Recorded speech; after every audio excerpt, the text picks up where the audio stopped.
Hello, friends. This is Dave Hurwitz, executive editor at ClassicsToday.com, here with rule number 2 and how to become a real classical music snob, also known as an asshole in the vernacular.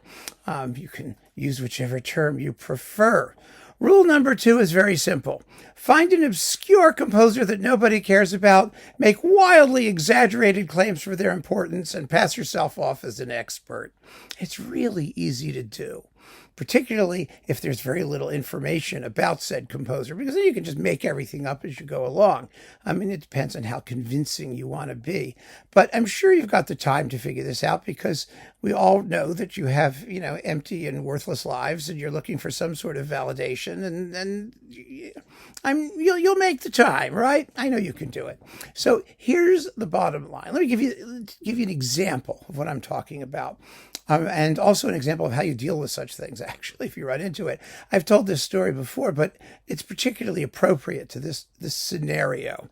When I was in college, I met a couple that was hosting an Italian tourist.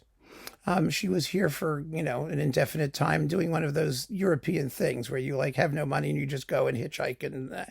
But she was a middle-aged woman. Her name was Gabriella. And I ran into these people because I was having an aberrant heterosexual moment, and I had a crush on a girl, and she was studying Italian, and she was from Italy, and the whole Italian thing somehow in my twisted and confused mind made sense. That they wanted to offload her, and I was staying all by myself in a 3-bedroom apartment, student housing. My 2 roommates had gone for the summer, and I was working. I worked in the summers. I worked at the Johns Hopkins University Evening College, running the office. So I invited her to stay with me. Oh, was that a mistake? Oh, but that's a whole nother tale. Anyway, eventually I got rid of her. I mean, in a normal way. I drove her to New York and, let her go. Anyway, the bottom line is the people who were hosting her were Baroque snobs. They were definitely Baroque snobs. And I had them over to my house. We were very friendly initially until Gabriella settled in for what seemed like the rest of her life. And I asked them if they wanted to hear some music.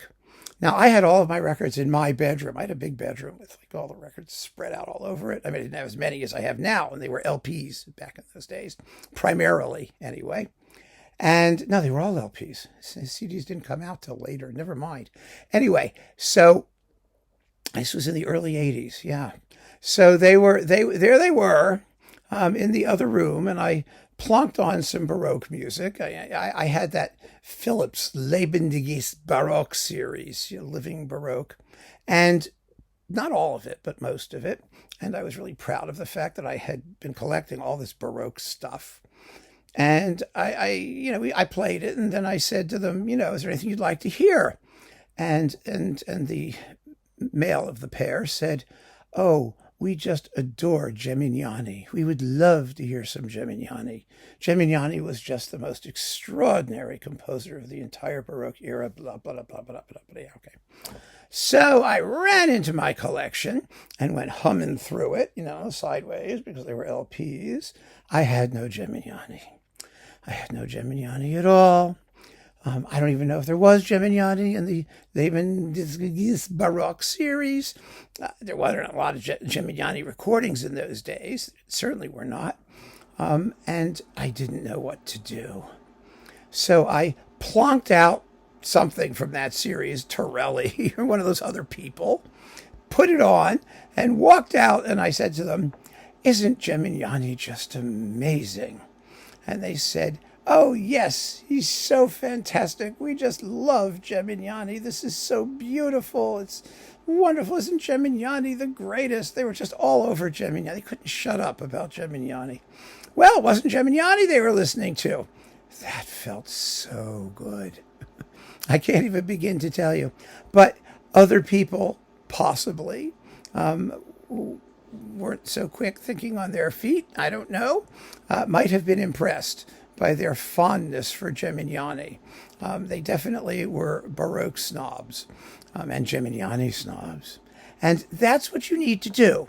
Just find one of those composers. You could pick another Baroque. Italian Baroque is loaded with people. Locatelli, Albinoni, Torelli, Spumoni.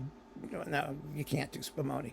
But it's just an endless quantity of that stuff. Veracini. He had 5 minutes of fame. You can even do Heineken. Get Heineken. Heineken tastes tremendous. Not the beer. The composer in Dresden, who was a colleague of Zelenka, that one, Heineken. Get some of him and tell someone he's not Heineken. Say it's Vivaldi. I mean, you can have such a good time, playing around with that stuff. You really can. But that's the key. Now, if you really want to be a snob, if you're totally want to be a snob, then what you got to do is find one of those dodecaphonic ones from the 20th century avant-garde, like Hans Erich Apostel, or one of those people, who wrote like one piece of music, Fartheim Valen, one of those guys, and pass them off and become an expert about that. But you can do it, because if you look at like Wikipedia now, all you have to do is look up their Wikipedia page. It tells you where they were born, basically what they did, and when they died. And there's not a lot of information. So you don't have to work too hard to acquire what's out there. And then you just have to give yourself airs because you bothered to do it in the first place. I mean, it's the simplest thing in the world. And you can really, really freak people out by pretending to know something meaningful about these people. It's not the fact that you know people, you know them. Everybody knows little facts, cute little facts and things like that. No, the idea is convincing people of your importance because of the significance of what you have learned, that you've put the effort in to get to know everything there is to know about these figures who wrote half a piece of decent music in their entire lives, maybe. You could do Heraclius Jabadari, the guy who wrote the worst piano concerto in the universe. There's a wonderful case in point, because I did a video called, the worst piano concerto ever, which you can watch on this channel, about Heraclius Jabadari's piano concerto in A major. I once made the mistake of saying it was an A minor, and someone immediately chimed in, "It's an A major!" Well, okay, that's meaningful. You can really, there are people, no one is so unimportant, so trivial, so forgettable, that you can't make a production out of them.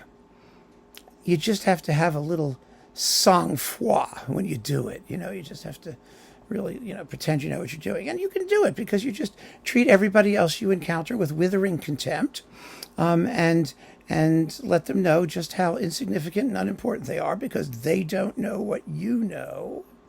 And you're in business. It's a slam dunk for assholedom. It really is. If you want to be a true classical music snob, then you have to let people know that you have explored the seamy armpit of the classical music composer's universe and found these obscure, uninteresting figures who you can proceed to build an entire self-image upon. The fact that the self-image is completely hollow and meaningless is something that, you don't have to worry about most of the time, unless you encounter somebody who knows better. There's always that. There's always that possibility. One of the things I've learned, and it's a great, really humbling experience, quite frankly, is that no matter how much I know, there's always somebody out there who knows more. And there's always somebody out there who has a more specialized interest than I do in something that I may be talking about. So you got to be a little careful. You have to be a little careful. But generally speaking, classical music snobs do not hang out with people who are likely to call them for the, witless lemmings that they really are, and let everybody know how phony the whole thing is. Generally, they hang out with people who are fairly ignorant and nice, and they want to impress them, and they want them to just feel small and more pathetic than the snobs actually are in their normal lives. So, yeah, that's rule number 2. Just find an obscure composer and make him or her these days your own.